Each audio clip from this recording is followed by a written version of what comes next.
Typically, the victim is lured into a situation where he or she is given a drink. Typically, that drink, reported by these victims, is apparently laced with something. Once that drink takes effect, the perpetrators perform all kinds of sexual acts on the victims, many times passing him or her around as other people watch and enjoy the show, and then leave the victim ashamed, confused, injured, and wondering what happened. When the victim reaches out, he or she is told not to say anything. Hello, everyone. My name is Tony Buzbee. I'm a lawyer here in Houston. I'm licensed in Texas and in New York. And I'll introduce other members of our team as they speak. As many of you know, our law firm has been at the forefront of some of the most important litigation in the United States. We like the tough cases. We thrive in the complicated cases. We've handled over the last 25 years some very big and very important cases. I believe that this one may surpass them all.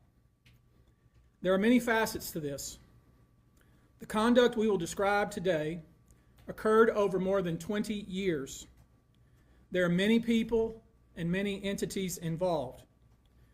And we're going to follow this evidence wherever it takes us. We will find the silent accomplices. We will expose the enablers who enabled this conduct behind closed doors. We will pursue this matter no matter who the evidence implicates. These brave victims who have stepped forward deserve nothing less. The biggest secret in the entertainment industry that really wasn't a secret at all has finally been revealed to the world. The wall of silence has now been broken, and victims are coming forward. Our team has had at this point more than 3,285 individuals contact us with people claiming to have been victimized by Sean Combs. After vetting, we now represent 120 individuals who intend to bring civil claims in civil court against Sean Diddy Combs, as well as claims against many other individuals and entities that we will name as defendants as we file these individual cases.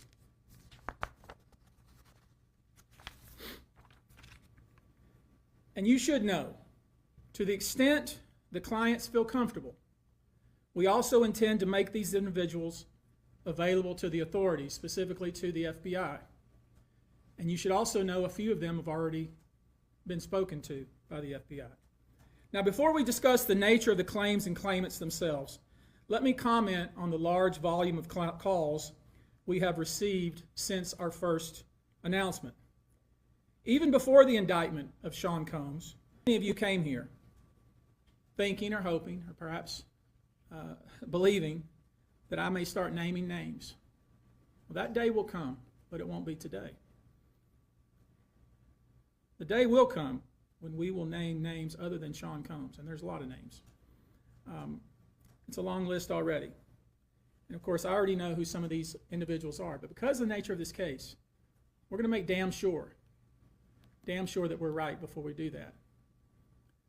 But the names that we're going to name, assuming that our investigators confirm and corroborate what we've been told, are names that will shock you.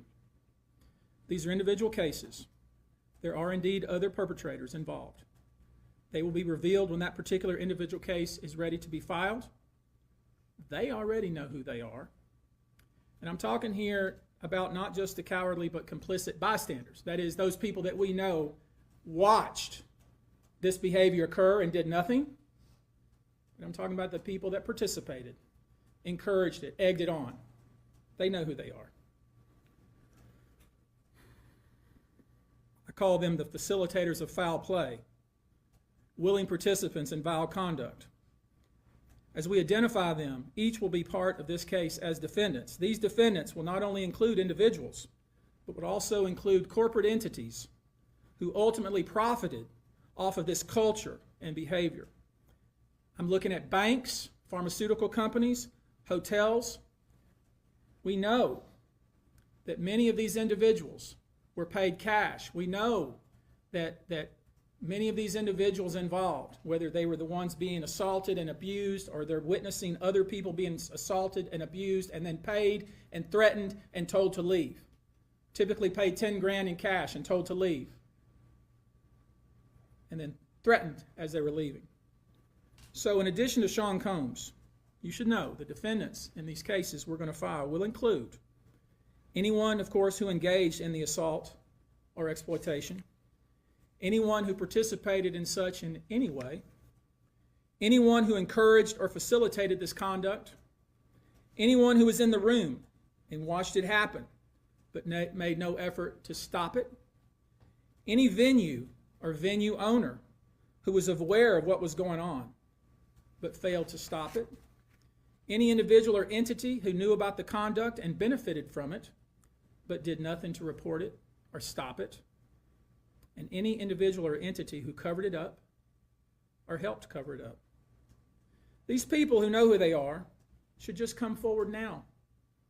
I would imagine, as we speak here, there are a myriad of people who are very nervous. You can't hide skeletons in the closet forever.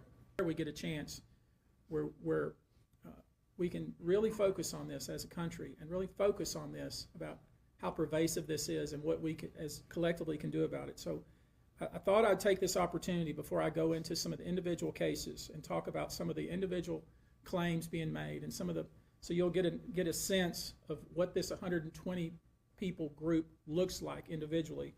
I want to bring forward Carrie Paul. She's a national victim advocate who helps victims who have been victimized by this type of conduct. And she has some important words, and I hope you'll pay close attention. I think it's important that you hear from her.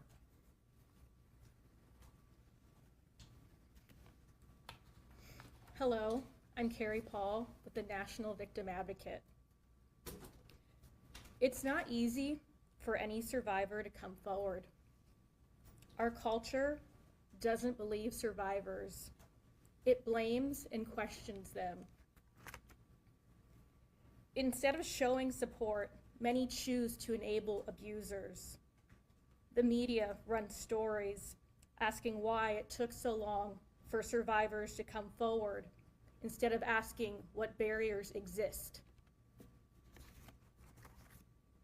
We also don't equip law enforcement with the ability to handle sexual assault crimes. Lack of funding translates to lack of training. We have officers in the field that don't know what to say to a rape victim, and also an alarming amount of backlogged, untested rape kits. Prosecutors are focused on what they can prove in a case, and if so, how to do that at time of trial. Advocates and staff are stretched thin with growing caseloads in the criminal justice system. Most people don't know how the criminal justice works in general. There isn't enough staff or resources to adequately explain the entire process to every victim and survivor. Our culture works against victims and survivors every day, and abusers know this. Abusers work themselves into positions of power, building a public image that is trusted and financially large enough to make people look away. Abusers are unfortunately very skilled at power and control, the foundation of abuse. They seek victims who are vulnerable, such as children, their employees, and their intimate partners, all who see a different version than the public does, all who rely on the abuser in some way. And for those that do come forward and aren't believed, face questions like, are you sure it happened that way? Were you drinking? What were you wearing? All of this creates an environment that enables abusers to continue abusing them and future victims. To the survivors that have come forward, despite not being believed at some point in time. Your courage is like nothing we have seen before. We thank you for coming forward for yourself and all survivors. And lastly, I want all survivors that are watching this to know we believe you and we support you. Thank you. These cases will be individual cases. Each case will live and die on its own merit. These cases will be filed individually, one plaintiff against whoever the defendants were involved in the case. Each case may be filed in one venue like California, another case may be filed in New York. One case may sue just Sean Combs, but multiple other people. One case may sue a range of people. I would expect most, though, to be filed, as I said, in New York and Los Angeles.